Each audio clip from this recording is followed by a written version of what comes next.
കളിയാക്കിയതാണെങ്കിലും നമ്മളൊക്കെ അങ്ങനെയല്ലേ. നിങ്ങളൊന്ന് ആലോചിച്ച് നോക്കി, നിങ്ങളെ തലന്റെ മുകളിലൊക്കെ എത്രങ്ങാനും ഈ പിന്നെ ക്യാബേജൊക്കെ തോല് പൊളിക്കുന്ന മാതിരിയാണ്. ചുറ്റി ചുറ്റി ചുറ്റി ഒന്നോ രണ്ടൊക്കെ ചുറ്റിക്കൊള്ളി, അത് പ്രശ്നമൊന്നുമല്ല. ഈ ചുറ്റുകൾ എണ്ണം കൂടിയിട്ട് മറക്കേണ്ടതിനെ മറക്കാതെ ബാക്കിലൊക്കെ മുന്നിലൊക്കെ കാണിച്ചു നോക്കിക്കൊന്നാണ് ഭംഗിയുണ്ട്.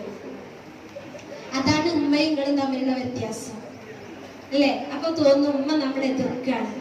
അല്ല, അത് വിശുദ്ധ ഖുർആനിലുള്ളതാ. അപ്പൊ ഇന്ന് പോയിട്ട് രണ്ടാമത്തെ ഒരു ആഹ്വാനായി ഏതാണ്? സൂറത്തു നൂറ് വായിക്കണം, സൂറത്തു അഹ്സാബ് വായിക്കണം. എനിക്ക് തോന്നുന്നത് സൂറത്തു നൂറിലെ 31, 32 വചനങ്ങളിലാണ് ഔറത്തുമായി ബന്ധപ്പെട്ട വിഷയം വരുന്നത്. നമ്മൾ വായിച്ചെത്താത്തത് കൊണ്ടാണ്. അപ്പൊ എന്തുകൊണ്ടാണ് പാരന്റ്സിന് ഡിസ്റ്റൻസിങ് ഫോർ പാരന്റ് അല്ലെ? രക്ഷിതാക്കളെ നോക്കൂ, നിങ്ങൾ ആലോചിച്ച് നോക്കൂ. രാവിലെ എണീച്ചിട്ട് നിങ്ങള് എത്ര പ്രാവശ്യം ഉമ്മ വിളിക്കാൻ വരും? എത്ര പ്രാവശ്യം? ഒരു 4-5 പ്രാവശ്യം. ഒരു പ്രാവശ്യം വിളിക്കുമ്പോ നിങ്ങൾ എന്താ പറയാ? ആ അമ്മ പപ്പ 5 ആ അമ്മ 5. ആ അമ്മ ഈ പുറത്തേക്ക് തലയിടുന്നതായിട്ട് ഉള്ളിലും പുറത്തേക്കും തലയിട്ടെടുക്കാറാക്കും. എന്നിട്ട് അവസാനം 5ാമത്തെ വരവുണ്ടല്ലോ. ഇപ്പൊ സ്കൂൾ തുറക്കാത്തോണ്ട് ബാക്കി ഓൺലൈൻ ക്ലാസ് ആയതുകൊണ്ട് ഒരു വലിയ ബുദ്ധിമുട്ടുണ്ടാവില്ല. എന്നിട്ട് എന്താ ചെയ്യാ? അടുത്തത് എന്താ? ഈ അമ്മ പുറത്തേക്ക് തലയിട്ടിട്ട് സുബഹി നിസ്കരിച്ചത് ഏത് സമയത്താ? ഇന്ന് രാവിലെ 6 മണി. സുബഹി ബാങ്ക് എപ്പോഴാ കൊടുത്തത്? 5:30. നമ്മുടെ നിസ്കാരം എത്ര മണിക്കായിരുന്നു? 6 മണിക്ക്. എല്ലാവരും 6 മണിക്ക് നിസ്കരിച്ചു. 7 മണിനുള്ളിലായിട്ട് നിസ്കരിച്ചു എന്ന് പറയാ അല്ലെ? പ്രായപൂർത്തിയായില്ലല്ലോ? ആയിട്ടുണ്ട്. അപ്പൊ എന്താ ചെയ്യാ? പ്രായപൂർത്തിയായ അപ്പൊ ഉമ്മ പറയാണ് മോളെ നിസ്കരിക്കുക അല്ലെ? ഒരു പ്രാവശ്യം 5 പ്രാവശ്യം അങ്ങനെ വിളിച്ചു കഴിഞ്ഞിട്ട് അവസാനം 5ാമത്തെ വരവുണ്ടല്ലോ, ഇത് രസാ കാണാനല്ലേ? കാലൊക്കെ കണ്ടിട്ട് കടഞ്ഞു കുടഞ്ഞു കെട്ടി വന്നിട്ട് പറയുമ്പോ അല്ലേ? എന്നിട്ട് നമ്മൾ ഓടി ബാത്റൂമിൽ കയറിയിട്ട് കണ്ട് ബാക്കി ഒക്കെ ആസ്വദിക്കുക. ബാത്റൂമിൽ എന്ത് സുഖം. അത് കഴിഞ്ഞിട്ട് സുജൂദ് കഴിയുമ്പോത്തിന് നമ്മള് റുക്കുവും അതിൻ്റെ ഉള്ളിൽ കഴിഞ്ഞിട്ടുണ്ടാവും. സുക്കൂത്താകുക എന്ന് പറയണ്ടേ? നിസ്കാരത്തിന്റെ ഇടയില് നിസ്കാരത്തിന്റെ റുക്കുവും സുജൂദും ഒന്നുകൂടി. പിന്നെ സുബഹിക്ക് നിസ്കാരത്തോട് കൂടിയിട്ട് നമ്മൾ നിസ്കാരപ്പായിലുണ്ടാവും. ഉണ്ടാവില്ലേ? അവിടുന്ന് അമ്മ വിളിച്ചെടുത്തിട്ട് മോളെ എണീക്ക്. ഉമ്മ എന്നുള്ള ആ യന്ത്രത്തിന് നിങ്ങൾ ശ്രദ്ധിച്ചിട്ടുണ്ടാവും. അതിങ്ങനെ ഒരു യന്ത്രം പോലെ വർക്ക് ചെയ്യാന്ന് പറഞ്ഞാൽ രാവിലത്തെ ഭക്ഷണം ഉണ്ടാക്കുന്ന, ചോറുണ്ടാക്കുന്ന, കറി ഉണ്ടാക്കുന്ന, അടിച്ചു വാരുന്ന, ബെഡ്ഷീറ്റ് മടക്കി വെക്കുന്ന കുറെ കാര്യങ്ങൾ ചെയ്യുന്നത്. ചിലപ്പോൾ അമ്മോട് പറയും മോളത് ചെയ്യും. ഉമ്മ പറയാതെ എത്ര കാര്യങ്ങൾ ചെയ്യാൻ പറ്റുമോ? അപ്പൊ എന്ത് ചെയ്യാ? എതിർപ്പിന്റെ മനോഭാവം കൂടി വരൂലേ അല്ലേ? അതുകൊണ്ടാണ് ഉമ്മയ്ക്ക് നിങ്ങളുടെ പ്രായത്തിൽ എന്ന് പറയുമ്പോ നിങ്ങളുടെ പ്രായത്തിൽ ഉമ്മ വളർന്ന പ്രായം തമ്മിൽ യോജിക്കൂല. അതുകൊണ്ടാണ് അവർ പ്രയാസമുള്ളത്. 14ഉം 40ഉം തമ്മിൽ ഒക്കൂല എന്ന് പറയാ. 14 എന്ന് പറഞ്ഞു കഴിഞ്ഞാൽ എന്താ? നിങ്ങളെ പോലെ മുല്ലപ്പൂ പോലെ വിരിഞ്ഞ് മണം കൊടുത്തിട്ട് ഇങ്ങനെ ചാടി മുളക്കാൻ എല്ലാവരും ആകർഷിക്കുന്ന പ്രായമാണ്. ഉമ്മന്റെ പ്രായം എത്രയായി? 40ആയി. ആർത്തവ വിരാമത്തിന്റെ കാലമായി തുടങ്ങി. ആ വ്യത്യാസം ഉണ്ടാവും. 14ഉം 14 തമ്മിൽ കോൺഫ്ലിക്റ്റ് ഉണ്ടാവും എന്നാ പറയാ. അപ്പൊ അതിന്റെ ഭാഗമായിട്ട് നോക്കൂ, നിങ്ങളൊരു മാറ്റി ഒരുക്കി സ്കൂളിലേക്ക് പറഞ്ഞേക്കാണെങ്കിൽ കണ്ണാടിന്റെ മുന്നിൽ പോയിട്ട് നിങ്ങൾ ഇങ്ങനെ വരക്കുണ്ടാവും അല്ലേ? കണ്ണിന്റെ മുകളില് താഴേക്ക് ബാക്കില് ഒക്കെ ആയിട്ട് വരച്ചുണ്ടാക്കുമ്പോ മോളെ ആരെ കാണാൻ പോവാ? ദേഷ്യം പിടിച്ചിട്ട് ഒറ്റ വാക്ക് പറയും, നിങ്ങള് ഒരോണുണ്ടോ ഇങ്ങനെയാണ്, ഇങ്ങനെയാ പറയാ ഇല്ലേ? അങ്ങനെ നമ്മൾ ഉമ്മയായിട്ട് കോൺഫ്ലിക്റ്റുകൾ വന്നു. നിങ്ങൾ നോക്കൂ, ഫോണില് നമ്മുടെ മെസ്സേജുകൾ അല്ലേ? ഹായ്, എന്താ വിശേഷം അല്ലെ? ഈ അടുത്തൊരു ഉപ്പ, ഞാൻ ക്ലാസ് എടുക്കുമ്പോൾ സാധാരണ പറയാറുണ്ട്, ഈ അടുത്തൊരു ഉപ്പ ഫോൺ കൊണ്ടുവന്നിട്ട് പറഞ്ഞു, ടീച്ചറെ ഒന്ന് സഹായിക്കുക, എന്താ പ്രശ്നം? ഒന്നുമില്ല, ഇതിലൊരു 1000 മുത്തം പോയിന്. ചോദിച്ചു, എന്താ 1000 മുത്തം? ഒന്നുമില്ല, എൻ്റെ ചക്കര മുത്തിന് 1000 മുത്തം. അപ്പൊ ഞാൻ ചോദിച്ചു, എന്ത് ഈ 1000 മുത്തം? അപ്പൊ പറയണം, ആ മുത്തം വേറെ ആൾക്കാ മുത്തി, എനിക്കും ഉമ്മക്കൊന്നും ഇല്ല, അത് വേറൊരാൾക്കാ, ആളെ കണ്ടുപിടിച്ചു കൊണ്ടാന്നാ പറയുന്നത്. അപ്പൊ നോക്കൂ, ആർക്കാ മുത്തം കൊടുത്തത്? നമ്മുടെ ഭാഷകൾ ചില ആൾക്കാർക്ക് അറിയൂല അല്ലെ? വാട്സപ്പിൽ നമ്മളിട്ട് മെസ്സേജ് ഇടില്ല, ഹായ്, ഹൂ, ഹേ, ഇതേ ഉണ്ടാവുള്ളൂ. ചിലപ്പോ 2 ചിഹ്നങ്ങൾ ഉണ്ടാവും, കൈ ഇങ്ങനെ പൊക്കിയിട്ടുണ്ട്, ചിലപ്പോ ഇങ്ങനെ ഉണ്ടാവും, ഒക്കെ സ്റ്റിക്കറുകളായിരിക്കും. ഉമ്മയ്ക്ക് ഇത് വായിച്ച് മനസ്സിലാക്കാൻ പറ്റൂല. അപ്പൊ നമ്മളോട് ഇങ്ങനെ പറയുമ്പോൾ നമ്മൾ വിചാരിക്കുന്നത് എന്തോ നല്ല സംഭവമാണ്. അപ്പൊ അവിടെ അഭിപ്രായ ഭിന്നത വരും. ഡിസ്റ്റൻസിങ് ഫ്രം പാരന്റ് നമ്മൾ വിചാരിക്കുന്നത് എന്താ? ഉമ്മന്റെ പണി, ഉമ്മ മോളെ രാവിലെ എണീക്ക്, അടിച്ചുവാരി, തുടക്ക്, വൃത്തിയാക്കുക. അപ്പൊ ഉമ്മക്ക് പേരിട്ട് കൊടുത്ത് തുടങ്ങി ഉമ്മ ഉമ്മന്റെ പേരെന്തായി?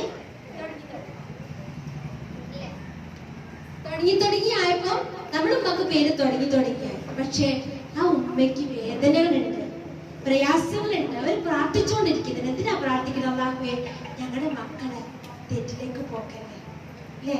നിങ്ങളെ ആലോചിച്ചു, 10-18 വയസ്സ് വരെ നിങ്ങളെ വളർത്തി വലുതാക്കിയിട്ട് ആ ഉമ്മ ഏത് നിമിഷവും പ്രാർത്ഥിച്ചുകൊണ്ട് പഠിച്ചോ എന്റെ കുട്ടി ഹറാമായ ഒരു കാര്യത്തിലേക്ക് പോവല്ലേ എന്നുള്ളത്.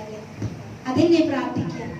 നോക്കൂ, നിങ്ങൾ ആലോചിച്ചു, ഒരു നല്ലൊരു മെഷീൻ കല്ല് നിങ്ങളെ വയറ്റിൽ കെട്ടിവെച്ച് തന്നിട്ട് നിങ്ങളോട് പറയാ ഇത് 10 മാസം ഇളക്കാതെ കൊണ്ടടക്കണം എന്ന് പറഞ്ഞു കഴിഞ്ഞാല് നടക്കണ കാര്യമാണോ? അങ്ങനെ അല്ലായിരുന്നു ഇപ്പൊ 10 മാസങ്ങൾ കൊണ്ടുവരുന്നത്.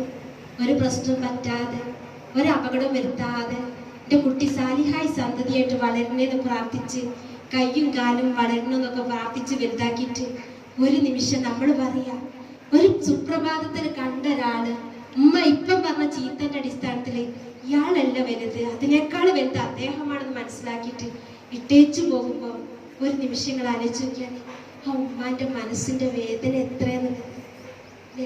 പല കുട്ടികളും ഞങ്ങളെ ക്ലിനിക്കിലൊക്കെ ചിലപ്പോൾ വരുമ്പോൾ പല കുട്ടികളും പറയും തെറ്റ് പറ്റിപ്പോയി. രക്ഷിതാക്കൾ പറയും എനിക്ക് എന്താണ് അവളെ ചെയ്യേണ്ടത്, സംശയത്തിൽ നിന്ന് മാറി നിൽക്കാൻ പറ്റുന്നില്ല. ഓള് പറയുന്നത് എപ്പോഴും കൂടെ നിൽക്കുകയാണെന്നുള്ളതാണ്. മകള് പറയും തെറ്റ് പറ്റിപ്പോയി എന്നുള്ളതാണ്. നമ്മൾ ആലോചിക്കേണ്ടത് എന്താ അറിയോ? നമ്മളെപ്പോഴും പ്രാർത്ഥിച്ചുകൊണ്ടിരിക്കുക അങ്ങനെയുള്ള തെറ്റിന്റെ ഒരു ഭാഗത്തിലേക്ക് എത്തരുതേ എന്നുള്ളതാണ്. ആരെങ്കിലും നിങ്ങൾ ആലോചിച്ച്, ഏതെങ്കിലും ആൺകുട്ടിയെ പീഡിപ്പിച്ചതായി നിങ്ങൾ കേട്ടിട്ടുണ്ടോ? പീഡന വാർത്തകളിൽ, പത്രങ്ങളിൽ വളരെ അപൂർവങ്ങളിൽ അപൂർവം വാർത്തകൾ. പക്ഷെ വാർത്തകളൊക്കെ ആരെയാണ്? ഇപ്പൊ നമുക്ക് 21 ദിവസം കാണാതായിട്ടുള്ള മലപ്പുറം ജില്ലയിലെ ഒരു പെൺകുട്ടിയെ കുറിച്ച് ക്രൈംബ്രാഞ്ച് അന്വേഷണത്തിന് വിധേയമാക്കിയിരിക്കുക. എന്താ സംഭവിച്ചെന്ന് അറിയില്ല. ഇതാ ലോകം എന്ന് പറയുന്നത്. പെണ്ണിന്റെ മാനത്തിനെ പിച്ച് ചീന്തുന്ന ലോകത്താണ് നമ്മൾ ജീവിച്ചുകൊണ്ടിരിക്കുന്നത്. അപ്പൊ നമ്മൾ നമ്മുടെ മാനത്തിനെ കാത്തു സൂക്ഷിച്ചിട്ടില്ലെങ്കിൽ നമ്മുടെ മാതാപിതാക്കൾ ഗൈഡാണ്. അവർ അവർക്ക് ദേഷ്യം ഉണ്ടാവും. അവരുടെ ദേഷ്യത്തിന് പല കാരണങ്ങളുണ്ട്. കാരണം രാവിലെ മുതൽ വൈകുന്നേരം ഉറങ്ങുന്നത് വരെ ഒരു വിശ്രമമില്ലാതെ ഇങ്ങനെ പണിയെടുത്തുകൊണ്ടിരിക്കുമ്പോ വിഷമം ഉണ്ടാവില്ലേ? ആരോടാ പറയാ? മക്കളോട് ചിലപ്പോൾ പറയാൻ പറ്റിക്കൊള്ളണമെന്നില്ല. അപ്പൊ ആ വിഷമത്തിന്റെ ഭാഗമായിട്ടായിരിക്കും ഉമ്മമാരെന്ത് ചെയ്യുന്നത്? നമ്മളോട് ദേഷ്യം പിടിക്കുന്നത്. നിങ്ങളോട് എതിർപ്പൊന്നും ഉണ്ടായിട്ടല്ല.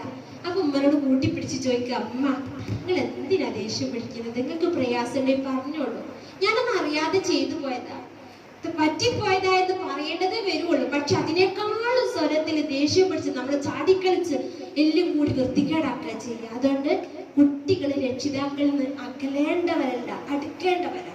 കൂടെ നിൽക്കാൻ പഠിക്കണം. ഞാൻ ഉണ്ടുപ്പ, നിങ്ങളൊന്നും വിഷമിക്കേണ്ടതില്ല, ഞാൻ ഒരു തെറ്റും ചെയ്യൂല, നിങ്ങൾ ഉറച്ച് വിശ്വസിച്ചോളൂ. ഞാൻ എനിക്കുണ്ടൊരു മോള് +1 പഠിക്കുന്നതാ. അപ്പൊ ഞാൻ മോളോട് വെറുതെ തമാശ പറയും, മോനോടും പറയും ഒരു കാര്യം ചെയ്യണട്ടോ, എന്തെങ്കിലും ഒരു തിങ്കിങ് വരുമ്പോ എന്നോട് പറയണം, നമ്മക്ക് പറ്റിയതാണല്ലോ എന്ന് ആലോചിക്കാം. വെറുതെ പറയാ, തമാശയിൽ പറയാ. പക്ഷെ അങ്ങനെ തമാശ പറഞ്ഞു വെച്ചാല് നമ്മൾ ആലോചിക്കേണ്ടത് തെറ്റിലേക്ക് പോകാതിരിക്കാൻ വേണ്ടിട്ട് ഏത് സമയം പ്രാർത്ഥിക്കുക. പഠിച്ചോനെ തെറ്റ് പറ്റിപ്പോ, മനുഷ്യന്മാരല്ലേ. ആദം നബിന്റെ മക്കൾക്ക്, ആദം നബിക്കും ഹവ്വാ ബീവിക്കും തെറ്റ് പറ്റിയില്ലേ? മനുഷ്യർക്ക് തെറ്റ് പറ്റും. തെറ്റ് പറ്റുമ്പോ തൗബ ചെയ്ത് മടങ്ങുന്നവനാണ് ഏറ്റവും നല്ല വിശ്വാസി എന്നുള്ളത്. അപ്പൊ അവിടെ നമ്മൾ പാരന്റ്സ് എന്നുള്ള രീതിയിലേക്ക് ഡിസ്റ്റൻസ് പാരന്റ് അകലേണ്ടവരല്ല, അടുക്കേണ്ടവരാണ് എന്നുള്ളതാണ്. ഈ സബ്ജക്ട് നിങ്ങൾക്ക് മനസ്സിലായിട്ടുണ്ടാവും വിചാരിക്കുന്നത് അല്ലേ? ഇപ്പൊ മാതാക്കൾ ഉപദേശിക്കുന്നത് എന്തിനല്ല? നിങ്ങൾ പണങ്ങാനല്ല, ദേഷ്യം പിടിപ്പിക്കാനല്ല, നിങ്ങളെ ചേർത്ത് നിർത്തിയിട്ട് നന്മയിലേക്ക് എത്തിക്കാൻ ആര് ശ്രമിച്ചുകൊണ്ടിരിക്കുന്നത്? നിങ്ങളുടെ മാതാപിതാക്കള് ശ്രമിച്ചുകൊണ്ടിരിക്കുന്നത്. ടോപ്പിക്ക് മനസ്സിലായോ? ക്ലിയർ ആണോ? എന്തെങ്കിലും പറയണോ, കൂട്ടിച്ചേർക്കണോ? ഉണ്ടോ? നിങ്ങൾക്ക് എന്തെങ്കിലും ചോദിക്കാനുണ്ടോ മാതാപിതാക്കളുടെ കാര്യത്തില്? ഉണ്ടോ? നെക്സ്റ്റ് ദെൻ അടുത്ത ടോപ്പിക്കിലേക്ക് പോയിക്കോട്ടെ. ആരാ അടുത്ത ആള്? ഗ്രൂപ്പുക.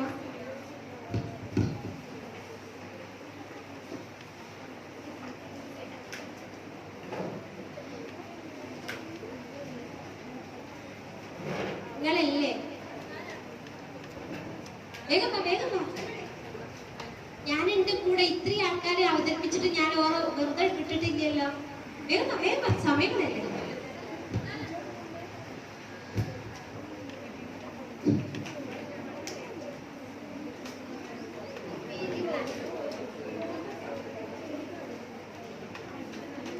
ഞാൻ ഹനാന KP 9 പേരും 9ാം ക്ലാസ്സിൽ പഠിക്കുന്നു.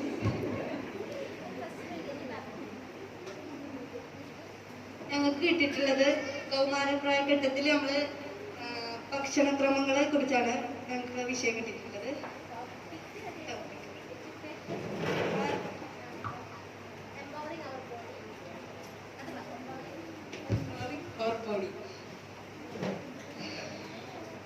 ടീനേജ് കാലഘട്ടത്തിൽ നമുക്ക് ശരീരം നന്നായിട്ട് കെയർ ചെയ്യേണ്ടതുണ്ട്.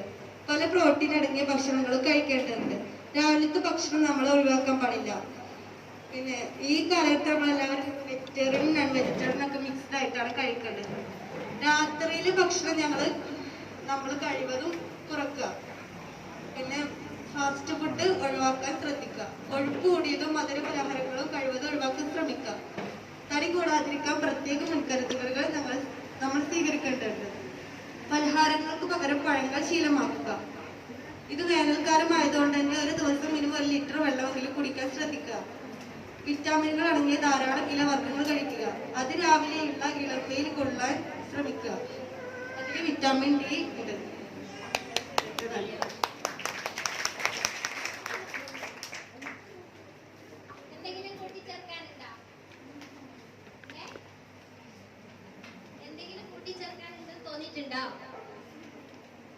ഇല്ല. Okay. Empowering our body. Adolescent പ്രായത്തിൽ ഏറ്റവും കൂടുതൽ ശ്രദ്ധിക്കൽ ഏതിനെയാണ്? ആന്തരിക ശാരീരിക പുഷ്ടിയാണോ ബാഹ്യ ശാരീരിക പുഷ്ടിയാണോ നോക്കുക? ആന്തരികം എന്ന് പറഞ്ഞാൽ ഉള്ളിലേക്ക് പോകേണ്ട വിറ്റാമിൻസിനെയാണോ നോക്കുക? പുറത്തേക്കാണോ കൂടുതലായിട്ട് ഫോക്കസ് ചെയ്യാം? ഉള്ളിലേക്കാണോ? ഓക്കെ. ഞാൻ ചോദിച്ചോട്ടെ, നിങ്ങളിലൊരു 17 വയസ്സായ പെൺകുട്ടിൻ്റെത് വിചാരിച്ചോളൂ. നല്ല ഹൈറ്റും വെയിറ്റും ഒക്കെ ഉണ്ട് ആള്. എന്നെ പോലത്തെ ഒരു ഉമ്മ, ചെറുപ്പക്കാർത്തിയായിട്ടുള്ള ഒരു ഉമ്മ കണ്ടപ്പം പറഞ്ഞു, ഈ മോള് എന്തൊരു തടിയാ. ആ 17 വയസ്സായ കുട്ടീന്റെ സ്വഭാവം എങ്ങനെ ഉണ്ടാവും? അതോടുകൂടി അന്നത്തെ ദിവസം ഭക്ഷണം എന്താക്കും? കഴിക്കുന്നത് കുറക്കില്ലേ? കുറക്കും അല്ലേ? എംപവറിംഗ് അവർ ബോഡി എന്ന് പറയുമ്പം നമ്മുടെ ശരീരത്തിന് പെൺകുട്ടികൾക്ക് എപ്പോഴും ഇഷ്ടം എന്താവാനാ? Slim beauty. ഓ, എന്താ രസല്ലേ? സ്ലിം ബ്യൂട്ടി ആവാനാ ഇഷ്ടം. സ്ലിം ബ്യൂട്ടി മീൻസ് തടി കൂടാ, അച്ചിലിട്ട് വാർത്തമായിരിക്കാൻ നിൽക്കണം. തടി കൂടാൻ പാടില്ല, ഇത്ര ഹൈറ്റ് വേണം, ഇത്ര നിറം വേണം, ഇത്ര രൂപത്തിലായിരിക്കണം എന്നുള്ള ഒരു പ്രത്യേക ചിന്ത നമുക്കുണ്ടെന്നുള്ളത് എംപവറിംഗ് അവർ ബോഡി. അപ്പൊ ആ ബോഡിയെ ഡെവലപ്പ് ചെയ്യാൻ നമ്മൾ എന്താ ശ്രദ്ധിക്കുക? പ്രത്യേകിച്ചൊന്നും ശ്രദ്ധിക്കൂല. പക്ഷെ നമ്മൾ ശ്രദ്ധിക്കും എങ്ങനെ കണ്ണിന്റെ മുകളിൽ വരച്ചിട്ട് തുള്ളി പഠിച്ചിട്ട് സംസാരിക്കണം എന്നുള്ളത്. കണ്ണിന്റെ മുകളിൽ വരക്കുമ്പോ എന്താ വരക്കേണ്ടത്? ഐഷാഡോന്റെ മുകളിൽ ഇവിടെ ഇങ്ങനെ തേക്കുന്ന സാധനത്തിന്റെ പേരെന്താ? ഐലൈനർ അല്ലല്ലോ, ഇവിടെ റോസ് കളറായി കിട്ടാൻ ഐഷാഡോ. എന്നിട്ട് ഇങ്ങനെ ഡെങ്ങറായിട്ട് വർത്താനം പറയാം, ഇങ്ങനെ തുള്ളിട്ട് കണ്ടു പോയി നീരൂലല്ലോ. അപ്പൊ എംപവറിംഗ് അവർ ബോഡി ശരീരത്തിന് ചിലപ്പോൾ അത്ര പുഷ്ടി കൊടുത്തിട്ടുണ്ടാവില്ല. ഈ അടുത്ത് 5 ഡൈവോഴ്സാണ് നടന്നത് ഒരേ പഞ്ചായത്തിന്. കാരണം എന്താണെന്നറിയോ? നിങ്ങളൊന്ന് രൂപം കല്യാണത്തിന് തരില്ല ആണോ? ആ സാധനത്തിന്റെ പേരെന്താ? ഫേഷ്യൽ അല്ലേ? ഫേഷ്യൽ ഇട്ട് കഴിഞ്ഞാല് ആദ്യം കണ്ടുപോയ ഭർത്താവ് പറയും, ഇവിടെ ഇല്ലല്ലോ ഞാൻ കണ്ടിരിയത്. അപ്പൊ അദ്ദേഹം അന്ന് കണ്ടപ്പോ ഒറിജിനാലിറ്റി ഇല്ലായിരുന്നു. ഫേഷ്യല് കഴുകി കഴിഞ്ഞപ്പോ എന്താ സംഭവിച്ചത്? യഥാർത്ഥ മുഖം വന്നു. കൊടും ചതി ആരോടാ ചെയ്തത്? പുരുഷനോട് ചെയ്തു. അവനെന്താ ചെയ്യാ? ചതിക്ക് മറുപടിയായിട്ട് എന്ത് ചെയ്യാ? ഒഴിവായി പോവാത്തുള്ളതാണ്. അപ്പൊ ഇവിടെ സംഭവിക്കുന്നത് എംപവറിംഗ് അവർ ബോഡി. നമ്മുടെ ശരീരത്തിന് മാനസികാരോഗ്യത്തിലേക്ക് ഞാൻ വരാം. ശരീരത്തിനെ കുറിച്ചുള്ള ശ്രദ്ധ നമുക്ക് ഉണ്ടായിരിക്കണം. കാരണം നമ്മൾ റീപ്രൊഡക്ഷൻ യൂണിറ്റ് ആരുടെ കയ്യിലാ? ആണിന്റെ കയ്യിലാണോ പെണ്ണിന്റെ കയ്യിലാണോ? റീപ്രൊഡക്ഷൻ യൂണിറ്റ് എന്ന് പറഞ്ഞാൽ എന്താ? അങ്ങനെ സാധനം ഇരിക്കുക. എന്താ? പ്രത്യുൽപാദന അവയവം, ഗർഭപാത്രം എന്ന് മലയാളത്തിൽ പറയാം. ആ ഗർഭപാത്രം ആരുടെ കയ്യിലാണുള്ളത്? പെണ്ണിന്റെ കയ്യിലാ. മിക്കവാറും ഒരു 90% സ്ത്രീകളും ഗർഭിണികളായിട്ട് മാറില്ല 18 വയസ്സിന് ശേഷം 25 വയസ്സിനുള്ളിലായിട്ട്. ആ സമയത്ത് ഒരു കുഞ്ഞിനെ താങ്ങി നിർത്താൻ പറ്റിയ ആരോഗ്യശേഷി നമുക്ക് എത്തണ്ടേ? അതിനെന്താ വേണ്ടത്? ആ ഗർഭിണിയാവുന്ന സമയത്ത് ഭക്ഷണം കഴിച്ചാൽ മതിയോ? ഇപ്പൊ തന്നെ നല്ല ആരോഗ്യമുള്ള ശരീരം ആവശ്യമില്ലേ? പ്രോട്ടീൻ അടങ്ങിയ ഭക്ഷണം ആവശ്യമില്ലേ? അപ്പൊ അപ്പൊ നമ്മൾ ഇപ്പൊ തന്നെ കഴിക്കാതെ നിൽക്കുകയും ചെയ്യാം. പിന്നെ ഒരു 11 വയസ്സാകുമ്പോൾ തന്നെ സ്ത്രീയുടെ ശാരീരിക മാറ്റത്തിന്റെ ഭാഗമായിട്ട് ആർത്തവം ആരംഭിക്കൂലേ? ആർത്തവം ആരംഭിക്കുമ്പോൾ സംഭവിക്കുന്നത് എന്താ? ശരിക്കും നമ്മുടെ ശരീരത്തിൽ നിന്നുള്ള ആ ഒരു പിന്നെ രക്തം പോകുകയും ശാരീരിക വിളർച്ച സംഭവിക്കുകയും ചെയ്യും. ചില ആൾക്കാരെ സംബന്ധിച്ചിടത്തോളം മുത്താറി പ്രോട്ടീൻ അടങ്ങിയ ഭക്ഷണമൊന്നും ഇല്ലാത്തതുകൊണ്ട് റെഗുലർ പീരീഡ് കൂടിയായിരിക്കില്ല. കാരണം ആദ്യത്തെ ഒരു കൊല്ലം ഒക്കെ ബുദ്ധിമുട്ടില്ല, 2 കൊല്ലം കഴിഞ്ഞിട്ട് റെഗുലർ ആയിട്ടില്ല. പിന്നെ പാഡുകളുടെ ഉപയോഗം അല്ലേ? ആ പാഡ് എങ്ങനെ യൂസ് ചെയ്യേണ്ടത് എപ്പോഴാ? ചില പെൺകുട്ടികൾ പറയും കോളേജിൽ പോകുമ്പോൾ രാവിലെ പോയി കഴിഞ്ഞാൽ വൈകുന്നേരം വരെ ഒരു ടോയ്ലറ്റ് പോവില്ല. പോവാത്തതിനുള്ള കാരണം എന്താ? എൻ്റെ വീട്ടിലെ ടോയ്ലറ്റ് അല്ല, എൻ്റെ വീട്ടിലെ ടോയ്ലറ്റ് ഭയങ്കര വൃത്തിയാ, വസുവാസ് പറയില്ല ചില ആൾക്കാർക്ക്. അത് അങ്ങോട്ട് പോവാനേ വയ്യ. എംപവറിങ് അവർ ബോഡി, നമ്മുടെ ശരീരത്തിനെ നമ്മൾ മറന്നു പോവാ അല്ലേ? നോക്കൂ, അഡോളസന്റ് പ്രായത്തിൽ ഉണ്ടാകുന്ന വേറൊരു പ്രത്യേകത, ശാരീരിക മാറ്റങ്ങളുടെ ഭാഗമായിട്ട് നമ്മുടെ ഹെയർ ഒക്കെ വളരാനുള്ളത് ത്വക്കുകളിലെ ജനറ്റിക് ഏരിയകളിലെ. അപ്പൊ ഹെയർ റിമൂവർ വെച്ചിട്ട് അത് ഒഴിവാക്കാം, കട്ട് ചെയ്ത് ഒഴിവാക്കണം എന്നുള്ളതാണല്ലോ. ഇല്ലെങ്കിൽ വിവിധങ്ങളായിട്ടുള്ള രോഗങ്ങൾ വരുമല്ലോ. അപ്പൊ അവിടെയൊക്കെ നമ്മൾ എംപവറിങ് അവർ ബോഡിയെ കുറിച്ച്, നമ്മുടെ ശരീരത്തെ കുറിച്ച് ശ്രദ്ധിച്ചിട്ടില്ലെങ്കിൽ എന്താ സംഭവിക്കുക? ശരീരം വൃത്തികേടാവില്ലേ? അപ്പൊ അവിടെ നമ്മൾ ശ്രദ്ധിക്കണം. അപ്പൊ നമ്മൾ ശ്രദ്ധിക്കുന്ന എന്താണ്? ഏത് പൗഡർ ഇടാം, വിയർപ്പുനാറ്റം എങ്ങനെ ഒഴിവാക്കാം, അതൊക്കെ നമ്മൾ ശ്രദ്ധിക്കുമ്പോ ശരീരത്തിന് ആവശ്യമായിട്ടുള്ള പുഷ്ടി കിട്ടേണ്ട ഭക്ഷണ പദാർത്ഥങ്ങൾ നമ്മൾ കഴിക്കുന്നില്ല. ചിലപ്പോ വീട്ടിൽ നമുക്ക് പറ്റൂല. എന്താ പറയാ, നേരത്തെ പറഞ്ഞല്ലോ, breakfast is the brain food എന്നാ പറയാ അല്ലേ? രാവിലെ എണീച്ച് വന്നപ്പോ ട്യൂഷന് പോണ്ടി, ഈ ഒരു കൊല്ലം നിങ്ങൾക്ക് പോണ്ടി വന്നില്ല, സ്കൂളിൽ പോണ്ടി വന്നില്ല. നമ്മളൊന്ന് ആലോചിച്ച് നോക്കൂ, രാവിലെ എണീച്ചിട്ട് ഭക്ഷണം കഴിക്കാന് സ്കൂളിൽ പോകുന്ന കാലഘട്ടത്തിലാണ് നിങ്ങൾ ഉമ്മരോട് എന്താ പറയാ? രാവിലെ അമ്മ പറയും, മോളെ പത്തിരി തിന്നിട്ട് പോയിക്കോ, മോളെ ഈ ഭക്ഷണം കഴിച്ചിട്ട് പോയിക്കോ. ഞാനാകുന്ന അമ്മ ഇങ്ങനെ വിളിച്ച് മോളോട് പറയുന്നുണ്ട്. മോള് പറയല്, അമ്മ സമയമില്ല, എനിക്ക് ഇപ്പൊ എത്ര മതി, 2 എണ്ണം മതി. ഉച്ചക്കുള്ള ടിഫിൻ ബോക്സിൽ എന്താ ഉണ്ടാവുക? ഒരു ചോറ്, 2 അച്ചാറ്. ഈ അച്ചാറല്ലേ മെയിൻ ഭക്ഷണം. അപ്പൊ കുട്ടികളെ കയ്യിൽ ഏൽപ്പിച്ചാൽ മതി, എന്താ പറയാ, അച്ചാറിന്റെ കുട്ടി ഇല്ലേ? അതല്ലേ നിങ്ങളുടെ മെയിൻ ഭക്ഷണം. മുത്താറിയില്ല, ചെറുപയറില്ല, മുതിരകളില്ല, ഇലക്കറികളില്ല.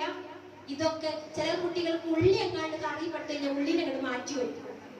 ഉലുവ എങ്ങാണ്ട് ഭക്ഷണത്തെ പുട്ടക്ക് പെടേണ്ട ആണെങ്കിൽ എനിക്ക് വേണ്ട എന്നാ പറയാ ഇല്ലേ? ഒക്കെ ഇങ്ങനെ മാറ്റി വെക്കും, വക്കത്തൊക്കെ ഇങ്ങനെ മാറ്റി വെക്കും. മീനൊക്കെ മീൻ പറ്റൂല, ബ്രോസ്റ്റ് 65, 95, അൽഫാം, ചിക്കൻ, തന്തൂരി ഇല്ലേ, ഇങ്ങനെ പുട്ടത് ചുടാത്തായിട്ട്. അപ്പൊ എംപവറിങ് അവർ ബോഡിനെ കുറിച്ച് നമ്മൾ ഫോക്കസ് ചെയ്യുന്നില്ല. നമ്മൾ എവിടെയാ ഫോക്കസ് ചെയ്യുന്നത്? ശരീരത്തിന്റെ നിറം വർദ്ധിപ്പിക്കാന് സന്തൂർ തന്നെ തേക്കണോ? സന്തൂറിന്റെ പുതിയ പരസ്യം കണ്ടില്ലേ? ഇങ്ങനെ അതിൽ സുന്ദരിയായ ഒരു സ്ത്രീ ഒരു ഇതിന്റെ താഴെ പോയിട്ട് ഇങ്ങനെ നിൽക്കുമ്പോ കുറച്ച് കൊള്ളക്കാര് വന്നിട്ട് പിടികൂടുമ്പോ ഒരു കുട്ടി ഓടി വന്നിട്ട് മമ്മിയില്ലേ, അത് കേൾക്കുമ്പോ എന്താ പരസ്യം കണ്ട് പറഞ്ഞപ്പോണ്ടല്ലോ ഇല്ലേ, മമ്മിന്റെ സൗന്ദര്യം കണ്ടപ്പോ എന്താ സൊസൈറ്റിനെ പഠിപ്പിക്കുന്നത്? ഒരു സ്ത്രീയെ കൊള്ളയടിച്ച് ചൂഷണം ചെയ്യുന്ന വിധേയാക്കുന്ന രംഗങ്ങളാണോ സമൂഹത്തിനെ പഠിപ്പിച്ച് വലുതാക്കുക എന്ന് പറയുന്നത്? ഇതിലൊക്കെ നമ്മൾ അതുപോലെ പ്രോസപ്പിന്റെ പരസ്യം എന്താ സ്മെല്ല് അല്ലേ? അപ്പൊ അതിന് കിട്ടുന്ന പ്രചോദനം എന്താ? ഓരോന്നും നമ്മൾ ആലോചിച്ചു, ഓരോ പരസ്യങ്ങൾ നമ്മളെ പറ്റിക്കുന്ന രീതികൾ കൂടി നമ്മൾ ആലോചിക്കണല്ലോ. എല്ലാം വിചാരിച്ചിരിക്കുന്നത് വയസ്സറിയാതൊക്കെ സന്തൂർ തേച്ചാൽ മതി എന്നല്ല. ഹിമാലയം, അതുപോലെ ഇപ്പൊ എന്താണ് അരോവരം ജെല്ല് അല്ലേ? കറ്റാർവാഴക്ക് എന്തൊരു ചെലവാന്നറിയപ്പോ എല്ലാരും വിചാരിക്കുന്ന മുഖത്തൊരു പുള്ളി ഉണ്ടാവില്ല എന്നുള്ളതാണ്. അപ്പൊ എംപവറിങ് അവർ ബോഡിയിലേക്ക് നമ്മൾ എത്തുന്നില്ല. നമ്മൾ നോക്കുന്നത് എന്താ? നമ്മുടെ നിറം പൂവെള്ളയായിരിക്കണം, നമ്മുടെ ചുണ്ട് ലിപ്സ്റ്റിക് ഇട്ട പോലെ ആയിരിക്കണം അല്ലെ? ഇതൊക്കെ നമ്മുടെ കണ്ണുകൾ ഇങ്ങനെ വിടർന്നിരിക്കണം. കുറെ കാര്യങ്ങൾ നമ്മൾ ഫോക്കസ് ചെയ്തിട്ടുണ്ട്, പക്ഷെ ഇത് ശ്രദ്ധിക്കുന്നില്ല. അപ്പൊ എംപവറിങ് അവർ ബോഡി, നമ്മുടെ ശരീരത്തിനെ കുറിച്ചുള്ള ചിന്ത നമുക്ക് ഉണ്ടായിരിക്കണം എന്നുള്ളതാണ്. നെക്സ്റ്റ് ഗ്രൂപ്പിലേക്ക് പോയിക്കോട്ടെ. മനസ്സിലായോ എംപവറിങ് അവർ ബോഡി എന്നുള്ളത്? അപ്പൊ ഭക്ഷണം എന്നുള്ളത് ഒരു ശരീരത്തിന് അത്യാവശ്യം വേണ്ട പദാർത്ഥമാണ് എന്നുള്ള വിശ്വാസത്തോട് കൂടിയിട്ടാണ് കഴിക്കേണ്ടത് എന്നുള്ളത്. നെക്സ്റ്റ് വൺ, അടുത്ത ഗ്രൂപ്പ് ഏതാ?